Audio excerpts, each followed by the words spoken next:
Quels sont les moments les plus épiques qui vous sont arrivés? J'étais assis sur une terrasse avec des amis, et un ami qui était absolument terrifié par les cafards a commencé à crier et à courir partout parce qu'un cafard était apparu sur le haut de la terrasse, à environ 7 mètres de moi. Pour plaisanter, je me suis levé nonchalamment. J'ai sorti mon couteau de poche et, tout en parlant, je l'ai lancé. Il a tourné dans l'air et a cloué le cafard au bois. Je me suis rassis et j'ai terminé ce que je disais, tandis que tout le monde était incrédule. Nous avons tous bien ri et ils m'ont surnommé Indiana Jones. Quand j'avais environ 11 ans, j'ai été poursuivi par 2 Dobermans vicieux et affamés dans un parc automobile. J'ai réalisé que je ne pourrais pas m'échapper, alors je me suis retourné, j'ai mis ma tête de guerre et je me suis précipité droit sur eux en criant comme si j'étais possédé et avec l'intention de leur arracher leur foutu museau. Les chiens ont disparu avec la queue entre les jambes. Je me sentais comme un guerrier. Donc, dans mes premières années de lycée, il y avait une brute qui s'acharnait toujours sur moi, me bousculant, jurant et faisant d'autres trucs de harcèlement. Moi, étant le petit geek à lunettes et lui étant plus grand et plus costaud, j'essayais juste de l'éviter. Pendant notre 2e année, notre école a organisé une sortie scolaire dans une ferme de village. Dès que nous étions loin des enseignants, ce brute se montre, me bouscule et me frappe. J'étais furieux parce qu'il gâchait mon excursion. Mais je n'ai rien fait, et il est parti. Quelques heures plus tard, je déjeunais sur une petite colline qui surplombait un petit terrain de football amateur, et là, le brute était là, dos à moi, à 20 mètres, jouant comme gardien de but. La rage de geek s'embrase. J'avais une pomme avec moi, alors je l'ai ramassée et je l'ai jetée de toutes mes forces vers lui. Elle l'a frappé droit sur l'omoplate. Ma hauteur ajoutée et la distance ont dû ajouter à la force de l'impact parce qu'il est tombé violemment. Il est resté là pendant 5 bonnes minutes, s'est levé, s'est retourné, m'a regardé et a commencé à marcher lentement vers moi. Je pensais « Mince, il va me tuer ?» Mais j'avais toujours la rage de geek, alors je me suis tenu là, défiant, prêt à riposter cette fois. Il arrive à ma hauteur et dit « C'était quoi ça, une pomme ? Écoute, je ne veux pas d'ennui. » J'étais sidéré. Il ne m'a plus jamais embêté après ça. Il est même devenu un peu amical. En résumé, j'ai neutralisé un brute avec de la rage de geek et une pomme. Il y a environ 15 ans, mon ex-femme et moi étions à une fête, assis l'un en face de l'autre à une table assez grande. Nous étions entourés par des dizaines d'amis, certains assis, d'autres debout et discutant dans la cuisine. Elle avait mon briquet Zippo et je voulais fumer, alors je lui ai demandé de me le lancer. Elle a lancé le Zippo vers moi à travers la table. Le couvercle s'est ouvert en plein vol et d'une manière ou d'une autre, j'ai frappé la molette avec mon pouce en le rattrapant et le briquet s'est allumé dès qu'il a atteint ma main. Mon bras était complètement tendu quand je l'ai attrapé. Alors, j'ai doucement ramené mon bras, allumé la cigarette dans ma bouche, claqué le Zippo d'un coup de poignet et le lui ai relancé dans un mouvement fluide. La moitié des gens à la table se sont levés, ébahis, et nous ont supplié encore et encore de refaire le tour une fois de plus. Nous avons refusé. Je n'ai jamais avoué à personne que tout cet événement était complètement accidentel. Mes amis en parlent encore avec admiration. Il y a environ 5 ans, il y avait une énorme abeille folle dans ma maison, et mon frère, terrifié par les abeilles, est venu en courant vers moi, me demandant de la tuer pour lui. J'ai pris mon pistolet Airsoft jouet de mauvaise qualité, qui était chargé avec un seul pellet, j'ai pointé le pistolet vers l'abeille à environ 12 mètres. Je n'ai pas du tout visé, j'ai appuyé sur la gâchette, et j'ai vu une tache de l'autre côté de la pièce. Je capture des serpents à sonnette pour mon travail, en tant que service d'intervention d'urgence pour les personnes qui trouvent un serpent dans leur jardin. La plupart des appels concernent des crotales du Texas, mais 1 sur 4 des soi-disant serpents à sonnette se révèle être un grand serpent constrictor appelé un serpent des gophères. Les serpents des gophères peuvent être agressifs, mais ils sont par ailleurs inoffensifs. Lors d'un appel, il y avait un enfant d'environ 15 ans qui était absolument terrifié par un serpent à sonnette qu'il avait vu le long du mur arrière de son jardin, derrière la piscine. Le seul moyen d'y arriver était de se déplacer en équilibre sur la bordure étroite de la piscine. Arrivé là-bas, j'ai vu que ce n'était pas un serpent à sonnette, mais un inoffensif serpent des gophères. J'ai donc tendu la main et attrapé le serpent de 5 pieds. Il était assez agressif, me frappant à plusieurs reprises au visage et me mordant l'avant-bras. Je l'ai saisi plus près de la tête et l'ai maîtrisé alors que je revenais sur la bordure vers le seau, où je l'ai déroulé de mon bras et de mon corps pour le mettre dans le seau. C'est alors que j'ai réalisé que j'avais oublié de dire à l'enfant que ce n'était pas un serpent à sonnette avant de faire cela. J'ai levé les yeux et il avait l'air de vouloir vomir s'évanouir, probablement le plus pâle que j'ai jamais vu chez une personne vivante. Il a sûrement cru qu'il allait voir un homme mourir. Maintenant, j'oublie régulièrement de dire au propriétaire que c'est juste un serpent des gophères. Oh, peut-être en première année de lycée, j'avais l'habitude de rester après l'école pour éviter de rentrer chez moi. Une fille, 1 an plus jeune que moi, s'est approchée de moi avec ses amis en agissant de manière flirteuse. Sa copine et 3 garçons se sont éloignés. Je n'y ai pas trop pensé à ce moment-là. Avance rapide d'environ 30 minutes, et la fille avec qui je parlais m'a dit qu'elle s'inquiétait pour son amie et se demandait pourquoi elle était encore absente. Elle a dit que son amie était entrée dans l'auditorium et m'a demandé si je pouvais voir si elle y était encore. Je suis entré dans l'auditorium et toutes les lumières étaient éteintes, sauf celle de la fosse de l'orchestre. J'y suis descendu et j'ai entendu une fille dire « Non, non, lâche-moi !» J'ai paniqué un peu et j'ai poussé un cri en chargeant vers la fosse de l'orchestre. 3 gars se sont enfuis, suivis par les filles. Environ 1 mois plus tard, ma doyenne est entrée dans ma salle de classe et a dit qu'elle devait m'escorter au bureau du directeur. Mon école était énorme, donc en marchant vers l'autre bâtiment où se trouvait le bureau du directeur, j'ai demandé si c'était à cause de mes absences répétées au cours de gym. Elle a dit que non, mais que quoi que ce soit, cela devait être vraiment grave pour justifier qu'elle m'escorte au bureau du directeur. En arrivant au bureau, je vois 2 policiers et les 2 filles que j'avais rencontrées 1 mois auparavant, complètement paniquées. Je m'assois et les policiers me disent merci. On m'a posé quelques questions et on m'a informé que les 3 gars tentaient de se forcer sur la fille. Je suppose que je suis tombé pile au bon moment. Je n'avais pas parlé à mon père depuis des mois à cette époque de ma vie, mais j'ai reçu un appel de lui cette nuit-là. L'école avait appelé pour lui dire ce que j'avais fait. Mon père m'a dit que j'étais son héros. C'était une bonne journée. Pas aussi impressionnant que le tien. J'étais avec ma copine à une fête et elle avait ce regard fou dans les yeux de l'autre côté de la table. Je pouvais dire qu'elle allait me cracher un bonbon dessus. Je ne sais pas comment je le savais, mais elle l'a lancé à travers la longue table et je l'ai attrapé dans ma bouche. Personne ne l'a remarqué. J'avais environ 17 ans quand je me promenais avec mon jeune frère et 2 de ses amis. Ils avaient tous environ 12 ans. Une voiture pleine de gens passe, nous crie dessus et nous fait un doigt d'honneur. Je savais qui c'était, alors je leur ai fait un doigt d'honneur en retour et j'ai crié « Va te faire voir !» Nous avons continué notre chemin et avons traversé un parking vide entouré d'arbres pour prendre un raccourci vers notre destination. La voiture à laquelle j'avais fait un doigt d'honneur arrive en trombe dans le parking. Les gens hurlent, les pneus crissent. Mon petit frère et ses amis ont vraiment peur. Je m'avance vers la voiture en riant, à cause de la réaction des jeunes avec moi, et j'allais donner une bonne rigolade à mes amis dans la voiture. Quand j'arrive à la voiture, je colle presque ma tête dans la fenêtre du conducteur, toujours en riant. Et là, je réalise que je ne connais aucun de ces gens. Mon visage rieur se transforme en un air sinistre, genre « je vais me faire tabasser », que les gens dans la voiture ont dû interpréter comme un rire maniaque se transformant en regard de mort. Ça les a effrayés et je me souviens avoir entendu les passagers crier au conducteur de dégager d'ici. « Il va nous tuer !» La voiture s'est enfuie et je suis retourné rejoindre mon frère et ses amis. Ils ont tous pensé que j'étais le plus cool et le plus impressionnant grand frère qu'ils aient jamais rencontré. Il y a de nombreuses années, je travaillais dans un camp de scouts. L'une des activités dont j'étais responsable était la construction d'une cabane en rondins. Une partie de la construction consistait à enlever toute l'écorce du bois pour aider à prévenir la pourriture des rondins.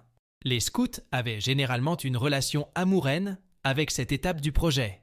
D'un côté, ils pouvaient utiliser des objets tranchants, mais de l'autre, c'était un travail manuel difficile. Alors qu'ils utilisaient des outils pour enlever l'écorce, j'utilisais un ciseau pour enlever l'écorce autour des nœuds. Normalement, utiliser un ciseau sur du bois n'est pas dangereux tant que la lame est orientée loin de vous. Un jour, je n'étais pas très attentif à ma sécurité. J'essayais de déloger un morceau d'écorce récalcitrant avec la lame orientée vers mon bras. Le bois a cédé sous la force. La lame a continué son chemin à travers l'écorce et dans mon poignet. À ce moment, les scouts ont compris que quelque chose n'allait pas en me voyant jurer, lâcher le ciseau et saisir mon bras. J'étais le seul adulte présent, donc je luttais pour garder mon calme afin de ne pas paniquer les scouts. Ma solution a été de transformer cela en une leçon de premier secours. J'ai dit à quelques scouts d'aller chercher la trousse de premier secours et aux autres de m'aider à aller sur le banc de pique-nique. Je leur ai dit qu'ils allaient avoir une leçon impromptue de premier secours sur les saignements graves et le choc, avec la victime comme instructeur. Les scouts ont réussi à garder leur sang-froid et à faire venir l'officier de santé à notre emplacement pour me traiter le reste du chemin. Ils ont dit que c'était la meilleure classe de premier secours qu'ils aient jamais eue. Une fois, au collège, mon casier était à côté de celui de quelques filles populaires. J'ai remarqué qu'un de ces livres commençait à glisser de l'étagère supérieure. Alors, j'ai tendu la main pour l'arrêter. Il a vraiment commencé à tomber. Alors j'étais comme mince. Et j'ai essayé maladroitement de l'arrêter. Il est atterri parfaitement dans ma main, la reliure allant directement dans ma paume sans même que je regarde, et je l'ai remis en place sur l'étagère. J'étais Peter Parker pendant 30 secondes. Pour la prochaine histoire, alors que je la décris, imaginez simplement Ave Maria jouant dans votre tête.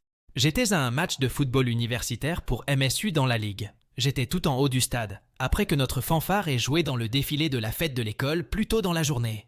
Je suis parti chercher des collations et j'ai commencé à descendre les escaliers. Soudain, j'ai trébuché et j'ai commencé à dévaler les marches, tombant encore et encore, en bas, en bas, en bas.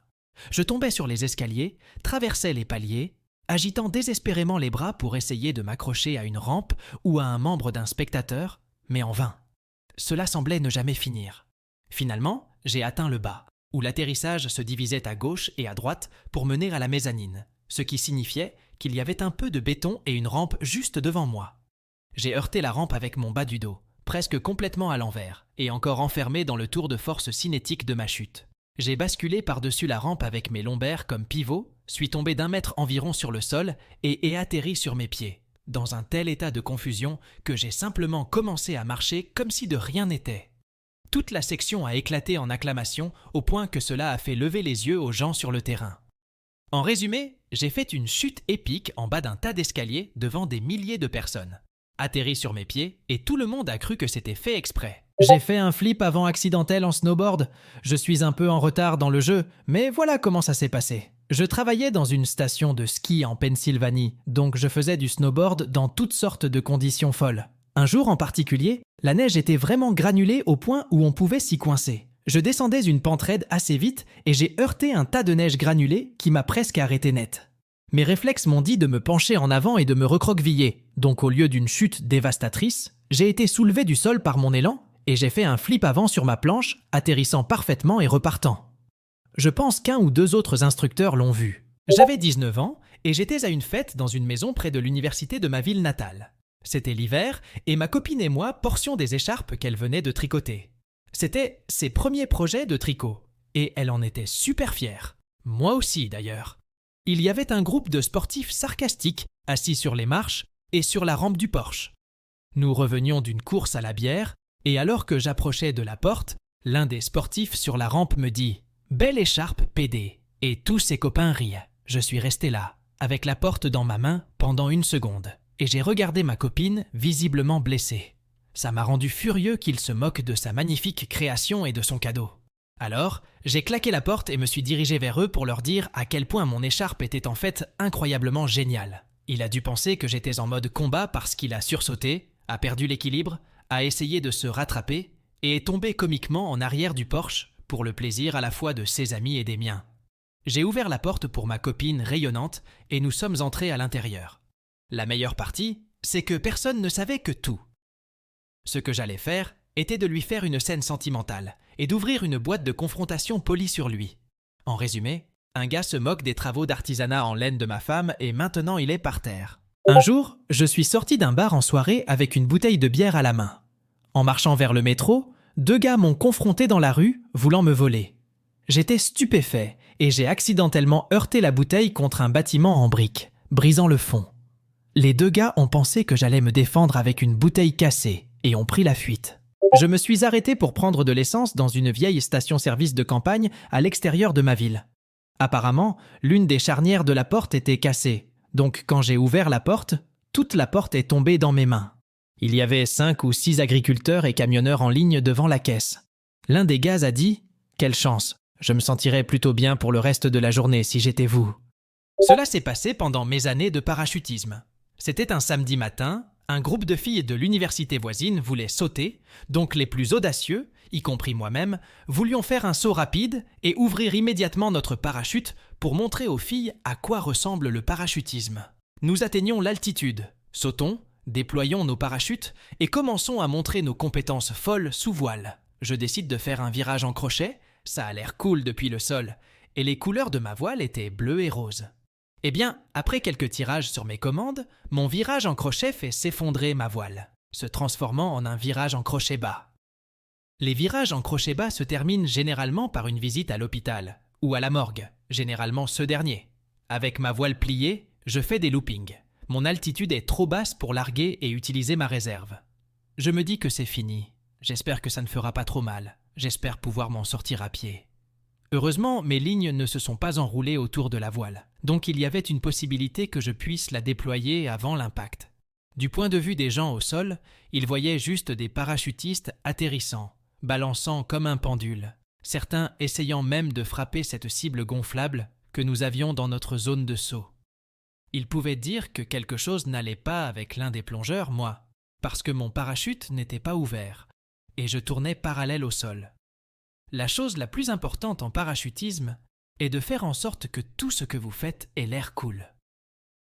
Avec 100 pieds à parcourir avant l'impact, je libère mes commandes et ma voile se déploie et se gonfle comme si les mains de Dieu avaient passé ses doigts à travers mes lignes et tiré ma voile tendue. Cela a mis ma position corporelle perpendiculaire sans un pouce à épargner pour un atterrissage à pied.